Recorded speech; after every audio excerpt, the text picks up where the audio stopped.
Hello everyone, আসসালামু আলাইকুম। Welcome to my channel Ayesha রান্নাঘর। আয়শা রান্নাঘর মানেই সহজ রেসিপি, সহজ রান্না। আজকে আপনাদের জন্য নিয়ে আসলাম সহজ একটি নাস্তার রেসিপি। আপনারা বাসায় আটা এবং আলু থাকলে এই নাস্তার রেসিপিটি বানাতে পারবেন খুবই সহজে এবং অল্প সময়ে। বাচ্চার টিফিনেও দিতে পারবেন, এরকম একটি সহজ নাস্তা। নাস্তাটি খেতে হবে খুবই মচমচে এবং ভিতরে থাকবে পুরে ভরা। চলুন তবে শুরু করা যাক নাস্তা রেসিপিটি।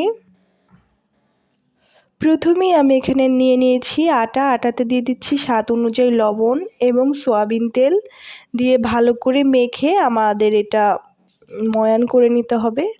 আটাটি ভালো করে ময়ান না হলে কিন্তু নাস্তাটি খেতে মজা লাগবে না, নাস্তাটি খাস্তাও হবে না, মচমচেও হবে না।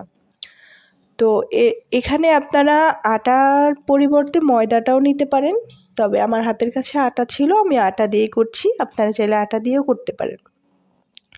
তো ভালো করে মাখানো হয়ে গেলে আমরা এখানে মুট করে দেখব যে এটা পুরোপুরি দলা পাকছে কিনা। যদি মুট করার পরে যদি দেখেন যে না ভাঙে নাই, তাহলে বুঝতে হবে আমাদের এখানে ময়ানটি পারফেক্টভাবে হয়েছে। এবার আমি একটু একটু করে পানি দিয়ে ডো করে নিচ্ছি। আপনারা অবশ্যই অল্প অল্প পানি দিয়ে ভালো করে একটা ডো করবেন, সফট ডো।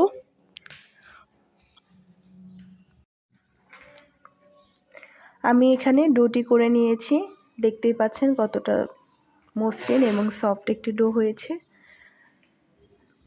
এবার আমি এটাকে একটা সাইডে রেস্টে রেখে দেব।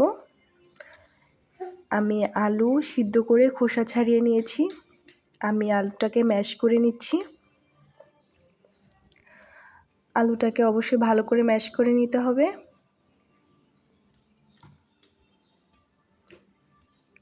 ম্যাশ করা হয়ে গেছে, আমরা এখন কড়াইতে দিয়ে দিচ্ছি সামান্য সয়াবিন তেল, দিয়ে দিব গোটা জিরে।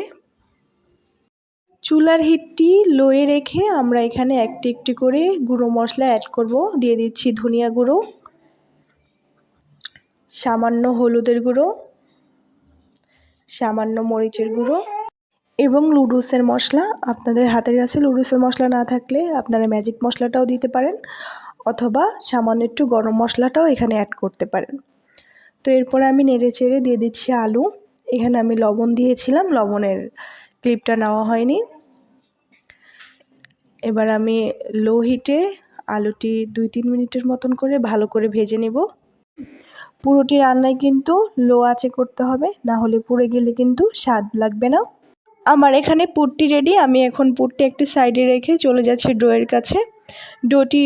ডোটি নেওয়ার আগে আমি কিছুটা তেল মাখিয়ে নিলাম। এবার আমি ছোট ছোট করে লেচি কেটে নেব। আমি হাত দিয়েই লেচিগুলো কেটে নিচ্ছি, আপনারা চাইলে এখানে ছুরির সাহায্যে কেটে নিতে পারেন। সবগুলো সমান করে কেটে নেওয়া হয়ে গেছে। এখন আমি হাত দিয়ে আলতো করে প্রেস করলেই এখানে ছোট রুটির মতন গোল হয়ে যাবে। এরপরে দিয়ে দিচ্ছি আলুর পুর। আলুর পুরটা দেওয়া হয়ে গেলে আমি এখানে মুখটি ভালো করে সিল করে নেব। দেখতেই পাচ্ছেন, দেখানো পদ্ধতিতে অবশ্যই ভালো করে সিল করে নিতে হবে যেন ভাজার সময় খুলে না যায়।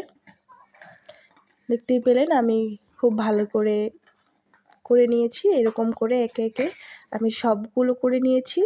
সবগুলো লেচি থেকেই আমি এখানে নাস্তাটি রেডি করে ফেলছি। এবার আমি প্যানে দিয়ে দিচ্ছি তেল।